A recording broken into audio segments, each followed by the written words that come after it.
Vous avez certainement déjà croisé les réservistes de la police nationale dans nos rues, en patrouille ou à l'accueil des commissariats. Ces citoyens, formés, préparés et encadrés, accompagnent les policiers sur le terrain pour effectuer des missions de police. Parmi eux, certains ont choisi la réserve pour découvrir le métier de policier comme un préambule aux différents concours proposés par l'institution. D'autres ont plutôt souhaité s'engager pour compléter leur participation à la vie de la collectivité sous l'égide de la police nationale. Ils ont pour l'essentiel une activité professionnelle à côté. Le réserviste opérationnel civil pourra effectuer 90 vacations par année de contrat. 90 vacations rémunérées. Vous souhaitez vous engager au service du collectif ?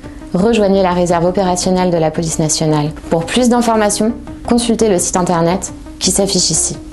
Sur tout le territoire, la police judiciaire enquête dans l'ombre. Pour résoudre les dossiers, elle peut recourir à des gardes à vue, perquisitions et des saisies. Des investigations minutieuses permettent l'interpellation des mis en cause qui sont ensuite remis entre les mains de la justice. Le 14 novembre, en Martinique, les enquêteurs ont démantelé un réseau de proxénétisme aggravé. L'activité illégale a rapporté aux mis en cause près de 680 000 €. Le 19 novembre, à Montbéliard, la police judiciaire de Besançon a interpellé 13 personnes au total dans le cadre d'une information judiciaire ouverte pour trafic de stupéfiants, proxénétisme, enlèvement et séquestration. Sur les 13 points de perquisition, 800 grammes de résine de cannabis, 16 000 € et 900 munitions de différents calibres ont été saisis. Le lendemain à Marseille, dans un contexte de règlement de compte, 22 individus suspectés d'être en lien avec des narcotrafiquants ont été placés en garde à vue. Le 22 novembre, à Orléans, 12 émeutiers, dont 4 mineurs, ont été déférés au procureur de la République. Ils seraient liés aux attaques de bureaux de police et de plusieurs commerces de l'agglomération. Lundi matin, une vaste opération de police a eu lieu à Villeurbanne,